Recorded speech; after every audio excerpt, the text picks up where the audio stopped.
안녕하세요. 진백국어입니다. 오늘은 강서구 신땡땡 학생과 함께 모의고사 클리닉을 통해서 이야기했던 내용을 바탕으로 영상을 촬영해 보겠습니다. 자, 오늘 테마는요, 이미지로 읽어내는 능력이 얼마나 중요한지를 좀 말씀드리고 싶었어요. 오늘 봤던 모의고사는 2020년도 고2 11월 모의고사고요. 이 모의고사 같은 경우에는 1등급 것이 90점이었습니다. 그리고 이제 이 친구가 요즘 공부를 굉장히 열심히 하면서 이제 1등급 컷을 맞기 시작했어요. 근데 여기 보시면 체크가 하나도 안 돼 있거든요. 근데 이제 왜 그런가 물어봤더니 글을 읽다가 글의 내용이 잘 이해가 안 가서 어디다 체크를 어떻게 해야 될지 잘 모르겠어요 라고 이야기를 하더라고요. 그리고 실제로 이 친구가 3문제 정도 틀렸는데 이제 그 중에 한 문제 틀린 게 정확하게 이 파트를 또 제대로 이해를 못했기 때문에 틀린 거였던 거죠.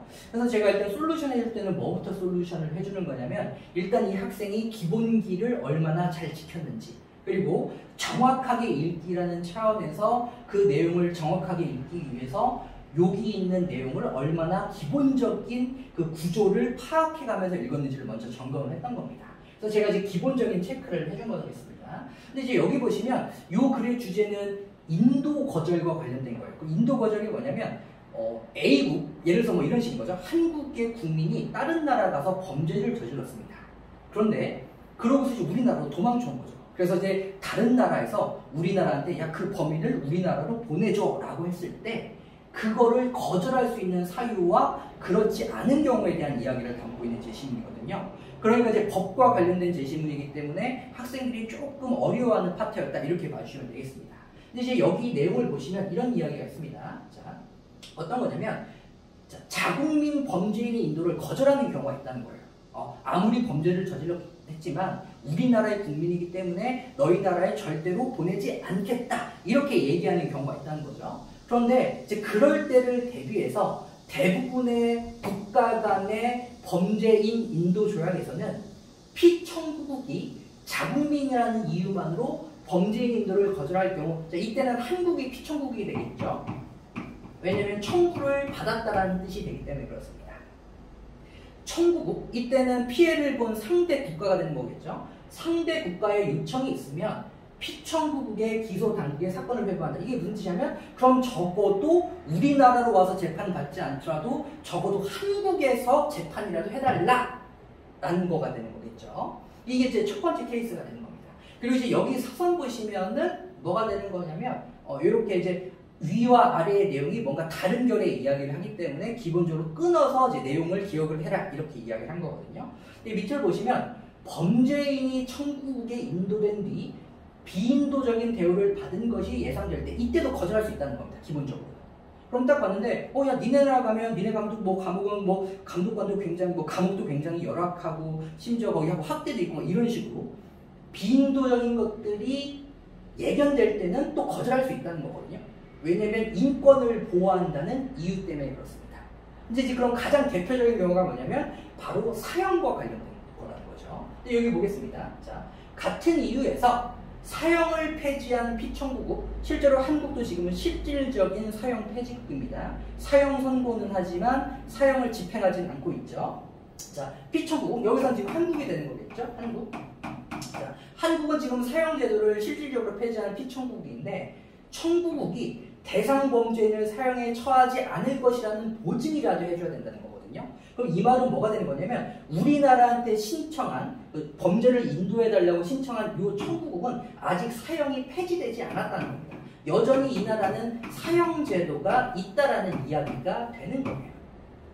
사형제도가 만약에 있는 나라일 경우에는 우리가 기본적으로 야, 니들 뭔가 되게 비인도적인 짓을 할 것 같아서 우리가 너희들한테 인도를 해줄 수 없어 라고 주장할 수 있거든요. 근데 이때 이제 상대국에서 주장하는 거죠. 사형은 절대 안 할게. 이런 식으로 보증을 어디에서 해줘야 됩니까? 청구국에서 해줘야 된다는 게 되는 거거든요.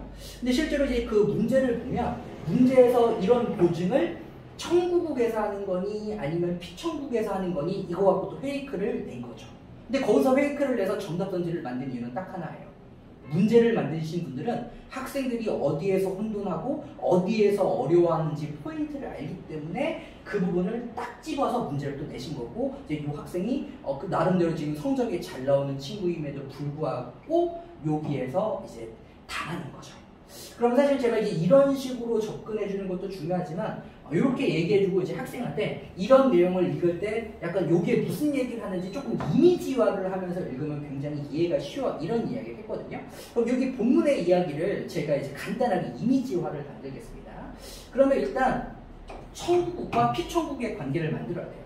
그러면 이런 거죠. 자, A가 한국이라고 칠게요. 자, 우리나라의 국민이 범죄를 저지른 다음에 지금 우리나라로 도망온 겁니다.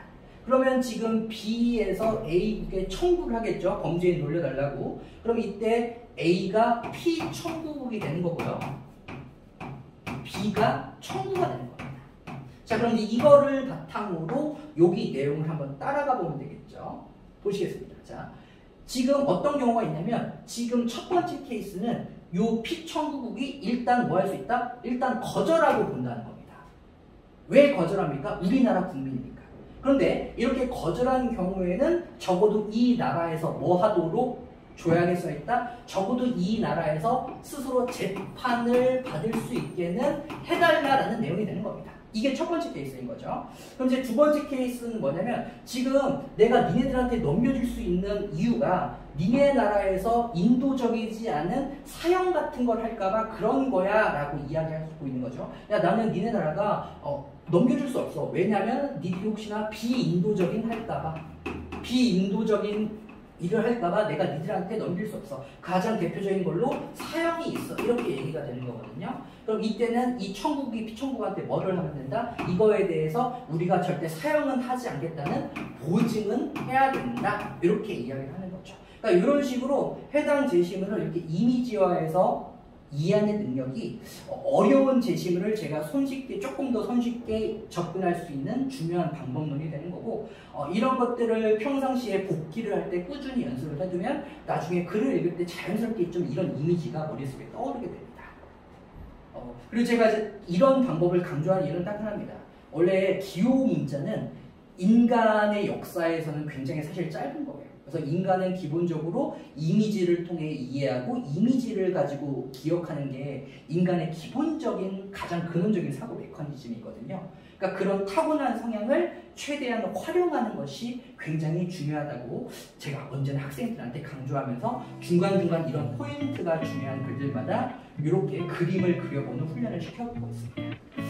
오늘 클리닝 내용은 여기까지였고요. 다음에는 조금 더 또 다르지만 좀 더 알찬 주제를 가지고 클리닝 영상을 만들어 보겠습니다. 감사합니다.